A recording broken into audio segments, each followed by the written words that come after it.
Assalamualaikum warahmatullahi wabarakatuh. Waalaikumsalam warahmatullahi wabarakatuh. Hari ini saya sudah buat pemaparan tentang budaya positif. Ini bagian dari tugas saya sebagai CGP, ya. Dan saya pun harus membagikan tentang budaya positif. Bagaimana cara menerapkan tentang budaya positif.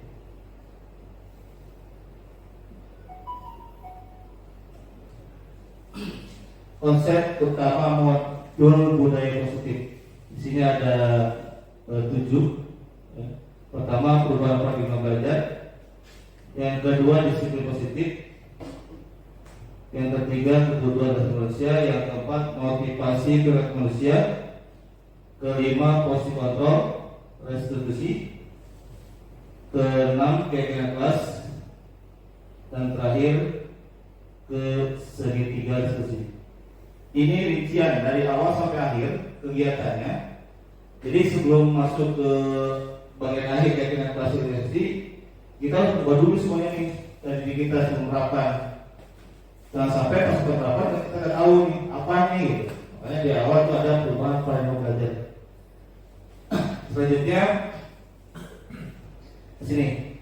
Di sini adalah pelajaran dengan paradigma baru, yaitu adalah pembelajaran dengan paradigma baru dirancang berdasarkan prinsip pembelajaran yang terdiferensiasi, sehingga setiap siswa belajar sesuai dengan kebutuhan dari tahap perkembangannya untuk mewujudkan profil Pancasila. Nah ini nih yang disebut kurikulum baru, apa-apa anak profil Pancasila, gitu ya. Jadi harus disesuaikan paradigmanya. Pokoknya ujungnya anak berkarakter profil Pancasila. Selanjutnya ini masuk ke disiplin positif.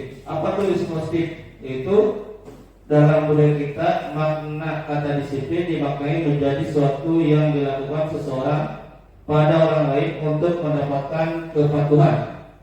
Kita cenderung menghubungkan kata disiplin dengan ketidaknyamanan. Selanjutnya, sebagai pendidik, tujuan kita adalah menciptakan siswa yang memiliki disiplin diri sendiri, sehingga merasa bisa berperilaku dengan mengacu pada nilai-nilai kebijakan universal dan memiliki motivasi intrinsik bukan ekstrinsik.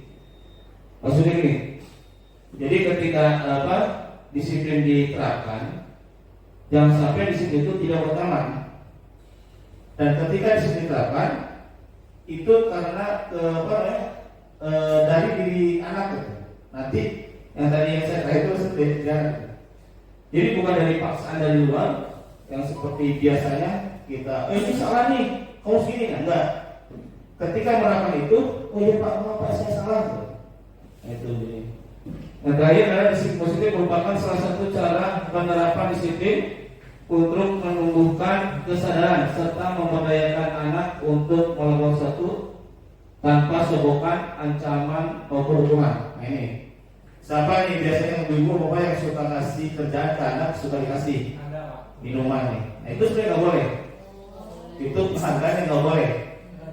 Jadi kalau pernah disuruh juga anak, ya Pak, saya Pak yang bisa bantu Pak. Kamu sih baru saya nggak boleh. Ayo. Jadi benar-benar anak itu, ya saya mau lakukan ikhlas kan? Bukan ikhlas awal ya. Oke, ternyata adalah kebutuhan dasar manusia. Yang pertama adalah bertahan hidup. Ini bagian dasar manusia ya. Pertama bertahan hidup, kasih sayang dan rasa terima, penguasaan, kebebasan, kesenangan nanti dari ketika anak mempunyai masalah. Ada dasar yang dia dicukupkan gitu dari ini. Bisa protes saya, misalnya nih ada anak nih di kelas rame nih, biasalah yang perkara kan. Padahal dia punya perkara, dia perhatian. Oh berarti dia sedang memenuhi kasih sayang dan rasa terima. Terus selanjutnya motivasi perilaku manusia. Motivasi merupakan dorongan yang timbul pada diri seorang secara sadar atau tidak sadar untuk melakukan suatu tindakan dengan tujuan tertentu. Yang tadi sudah nyambung. Jadi ketika anak itu tahu nih saya salah, nggak salah, tapi nanti di hari itu kita harus mengarahkan, kamu, oh iya Pak, saya minta maaf, saya salah. Pertama adalah menghindari ketimpangan dan hukuman. Murid melakukan disiplin diri karena ia takut dihukum. Ini merupakan motivasi ekstrinsik yang tadi. Ketika saya bilang, kamu nih, nah itu X, bukan dinamik. Tapi kan ada, saya salah nih, saya berubah nih, maaf Pak, saya salah pas berubah. Nah itu intrinsik. Mendapatkan imbalan atau penghargaan dari orang lain. Murid melakukan disiplin diri karena ia takut dihukum. Ini merupakan motivasi ekstrinsik. Nah, tadi kita nyuruh dikasih apa gitu. Nah, reward itu sebenarnya nggak boleh. Kalau di sini mungkin ini apa namanya? Nah itu sebenarnya ada bisa ada pengumuman tuh di ini. Nah, itu sebenarnya nggak boleh. Itu masuk siapa kelas yang termasuk kelas yang terbaik gitu kan. Itu ada reward pasti kan? Itu sebenarnya nggak boleh. Tapi ketika penilaian langsung, oh ya ini bagus kan anak nih. Bukan karena rewardnya.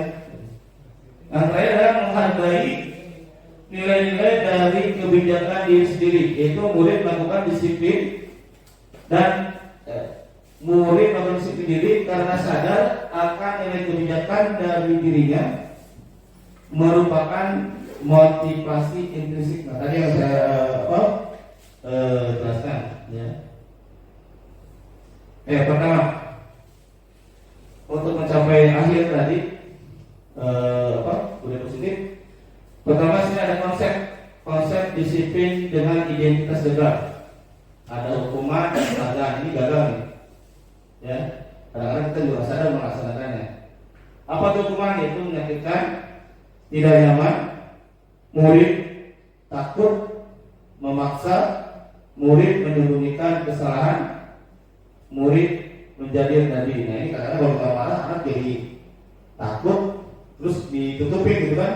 Kayak kadang ada guru BK, ayo jangan ngomongnya gitu kan. Nah, itu menyembunyikan kesalahan jadinya. Penghargaan tidak efektif, merusak hubungan, mematikan aktivitas, menghukum dengan sistem ranking. Nah ini ranking nih, ya. Saya sadari nih di sebab itu kenapa nggak boleh nih? Karena dia mengukur penghargaan yang salah, ya termasuk yang dicegah. Makanya sekarang ranking nggak ada. Kayak lucu kalau ada perusahaan yang ada ranking apa buat ini buat diterima beasiswa. Yang terakhir adalah merampas hak menghargai dirinya. Selanjutnya, ini tadi yang gagal istilah yang sukses. Konsep disiplin dengan identitas sukses. Yaitu yang pertama ada konsekuensi, yang terakhir ada restitusi. Nah ini yang restitusi pasti terakhir yang lebih baik daripada konsekuensi.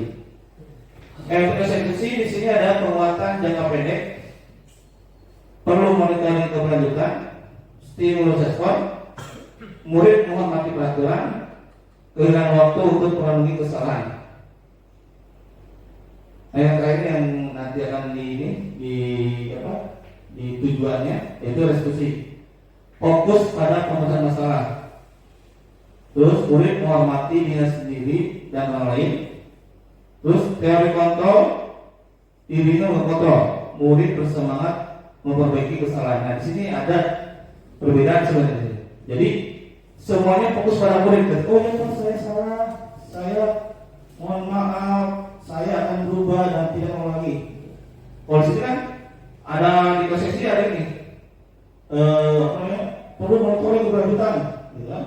Jadi nama kerjaan. Tapi di sini anak perlu sadar diskusi. Yang selanjutnya adalah di sini ada konsep disiplin pendekatan restitusi. Yaitu sebuah cara menanamkan disiplin pada murid. Apa itu restitusi? Restitusi adalah proses menciptakan kondisi bagi siswa di sekolah untuk memperbaiki kesalahan mereka sehingga mereka dapat kembali pada kelompok mereka dengan karakter yang lebih kuat. Mungkin maksud karakter lebih kuat itu begini: ketika anak salah, oh ya saya salah, dari kesalahan dia belajar, oh ya saya nggak boleh bilang ini. Nah itu menjadi kuat ya. Apa itu fitrinya?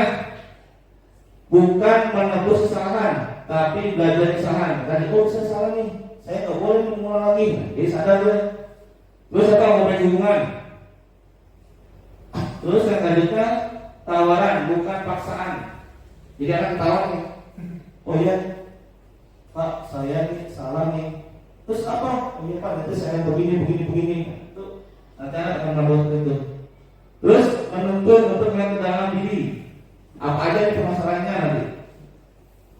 Terus di sini ada tulisan mencari kebutuhan dasar yang berdasar tindakan, antara dan melakukan dan fokus pada solusi. Selanjutnya 5 posisi kontrol. Ada penghukum, pembuat rasa bersalah, ada teman, yang kedua lagi pemantau dan manajer. Apa tuh 5 posisi kontrol? Jadi posisi kita itu sebagai apa? Ya. Apakah penghukum, pembuat rasa bersalah, teman, pemantau, atau manajer gitu.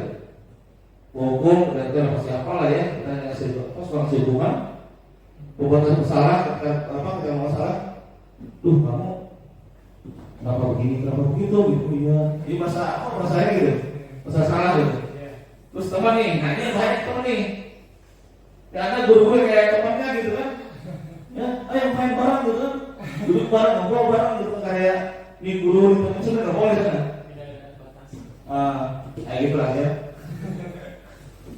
Kayak pemantau nih. Posisi pemantau berdasarkan pada peraturan dan prestasi. Jadi kita tanyain gitu terusnya kayak apa? Kayak guru-guru kedisiplinan tuh, ya, pantauin terus dari kelas pertama ke kelas akhir tuh, rambutnya gorong ke, bajunya gimana, dilipat ke, gitu kan, ayo pantauin. Nah, di sini terakhir manajer. Nah, kita harus guru manajer nih. Apa itu manajer? Adalah posisi di mana guru berbuat sesuatu bersama dengan murid, mempersilahkan murid, mempertanggungjawabkan perilakunya, mendukung murid agar dapat menemukan solusi dan permasalahan sendiri. Nah, tadi yang saya ceritakan,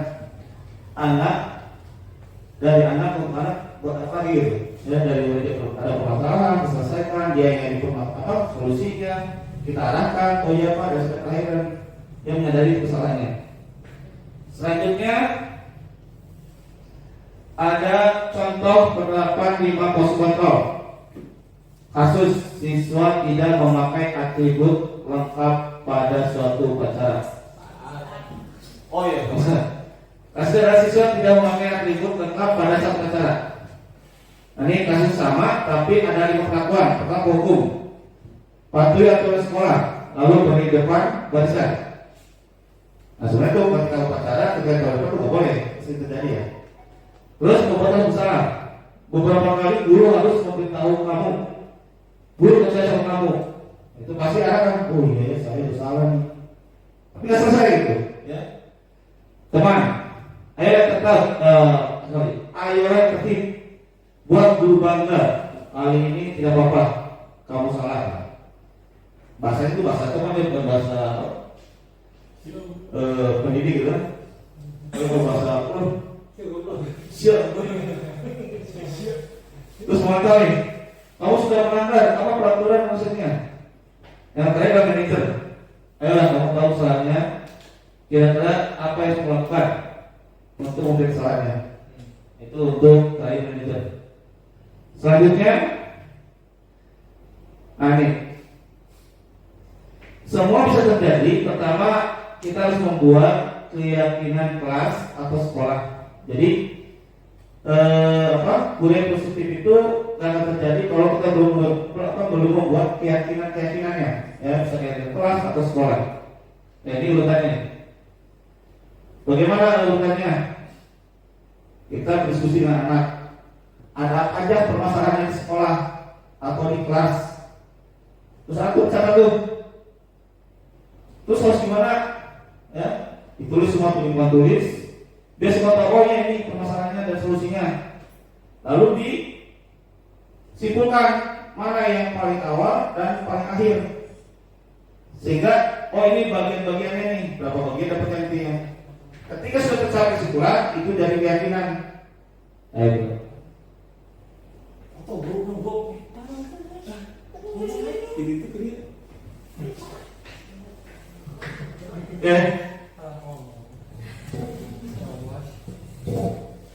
Selanjutnya ditinjau nih yang saya ceritakan. Mana bagian-bagiannya nih? Ini ke sini. Nah, setelah dirumuskan, dikelompokkan, nah ini sudah menjadi keyakinan akan ditandatangani oleh bersama, ada guru dan murid. Ya, biar apa? Biar ketika ada masalah, Anda udah tahu, oh ya ini saya salah nih, saya yang mencatat, biar tahu. Ini sedikit diskusi. Nah, apa tuh sedikit dijelaskan? Ketika ada yang bermasalah, ini harus kita lakukan sebagai manajer. Apa sebagai posisi manajer? Pertama apa? Langkah-langkahnya adalah pertama menstabilkan identitas. Jadi ketika ada masalah itu harus buruk ya di sini ya. Pertama ada masalah identitas. Yang kedua adalah validasi tidak ada salah. Yang ketiga adalah mengenai keyakinan. Itu kan begitu ya, nggak bisa diubah. Oke, pengalaman dan pembelajaran. Yang pertama adalah membuat keyakinan kelas efektif untuk menerapkan kedisiplinan dalam pembelajaran di kelas. Yang kedua, berikan penghargaan yang tetap pada murid. Yang ketiga, berusaha untuk memiliki posisi kontrol manager. Nah ini yang tadi diberikan sebelumnya itu tentang apa restitusi ya. Ini posisinya harus sebagai manager. Yang selanjutnya adalah mendapat segitiga restitusi dalam menyelesaikan kasus permasalahan murid. Oke, itu yang saya paparkan tentang pengibasan nilai positif. Terima kasih atas kehadirannya sehingga saya bisa mengibaskan tentang nilai positif. Assalamualaikum warahmatullahi wabarakatuh.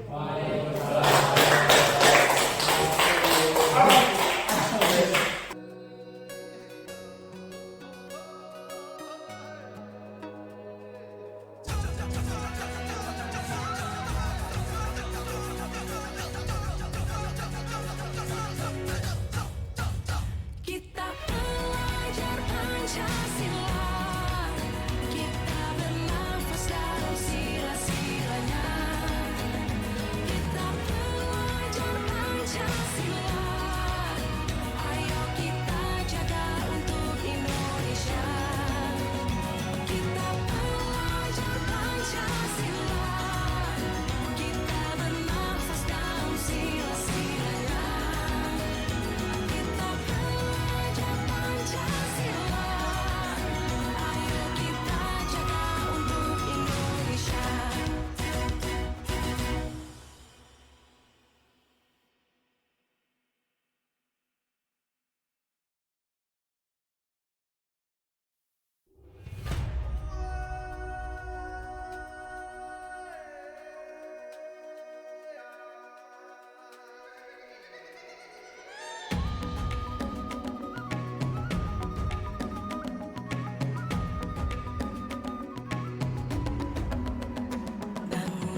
Yes.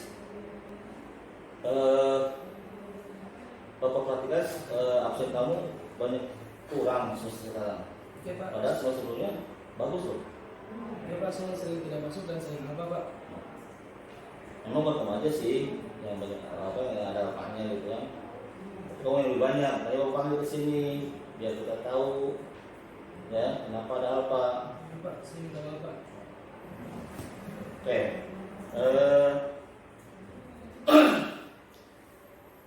Kita lihat dah permasalahan apa aja ya. Baik, Kita nanti cari solusinya. Ya. Kenapa sih alasannya sih yang apa? Mungkin karena faktor mainnya terlalu malam Pak, dan tidur juga terlalu malam itu Pak. Bangunnya jadi telat, jadi sering terlambat atau masuk sekolahnya. Apa lagi itu? Mungkin itu aja sih Pak. Waktu orang tua jualan ada nggak malam? Mungkin itu jarang Pak. Jarang. Ya, sesekali bantu orang tua gitu. Kamu tuh sering alfa jadinya. Terus, kamu paham kan? Kita punya keyakinan di kelas. Ya paham Pak. Kalau apa, ya apa? Tidak ada kelas Pak. Di kelas. Kalau banyak alfa. Iya Pak. Iya, karena gini. Syarat untuk naik kelas itu harus 90% baru bisa naik. Iya. Kamu kurang kan? Iya. Ya. Yang harus kamu berapa? Kira-kira. Tidur lebih awal dan bangun juga lebih awal Pak. Minta tolong kepada orang tua untuk dibangunkan gitu Pak. Terus apa lagi? Memasang Alarm. sebelum tidur. Yang penting kamu yakin ya nanti ada kesana lagi ya. Iya Pak. Biar kamu bisa naik kelas dan kamu bisa capai cita-citanya ya, jangan sampai terganggu ya. Jadi kamu jangan main lagi ya. Iya Pak. Ini kan perbaiki kesalahan saya Pak. Jadi harus lebih baik lagi ya absennya ya. Iya baik Pak. Jadi ya nanti kamu balik lagi kelas ya. Iya Pak. Saya belum bisa dulu Pak. Iya Pak. Assalamualaikum warahmatullahi wabarakatuh. Alhamdulillah, saya ingin menyampaikan perasaan saya terkait dengan penyelesaian masalah saya. Dengan penyelesaian seperti ini, saya merasa nyaman dan lebih dihargai. Karena permasalahan yang ada dapat terselesaikan dengan lebih terarah dalam mencari solusi dari permasalahan saya. Demikian penyampaian perasaan saya. Wassalamualaikum warahmatullahi wabarakatuh. Assalamualaikum warahmatullahi wabarakatuh. Perkenalkan, nama saya Rini Anggraini. Saya merupakan guru di SMKN 3 Karawang. Setelah melihat pemaparan dari materi yang disampaikan oleh Bapak Miftah Habibi terkait dengan budaya positif, saya dapat mengambil kesimpulan bahwa apa yang disampaikan beliau sangat bermanfaat dan bisa membantu para guru dalam memberikan bantuan kepada murid untuk menyelesaikan segala permasalahan dalam diri murid melalui materi yang salah satunya adalah segitiga restitusi. Terima kasih kepada Bapak Miftah Habibi yang telah membagikan informasi ini kepada kami sebagai guru. Ya, mudah-mudahan materi ini terkait dengan budaya positif bermanfaat untuk kami semuanya. Wassalamualaikum warahmatullahi wabarakatuh. Assalamualaikum warahmatullahi wabarakatuh. Perkenalkan, nama saya Hasbi Asidiki, guru di SMK Negeri 3 Karawang. Setelah melihat pemaparan dari materi yang disampaikan oleh Pak Miftah terkait dengan budaya positif, saya dapat mengambil kesimpulan bahwa apa yang disampaikan oleh beliau sangatlah bermanfaat dan bisa membantu para guru dalam memberikan bantuan kepada murid untuk menyelesaikan segala permasalahan dan diri murid. Terima kasih kepada Pak Miftah telah memberikan informasi penting kepada saya dan guru yang lainnya terkait dengan budaya positif. Assalamualaikum warahmatullahi wabarakatuh.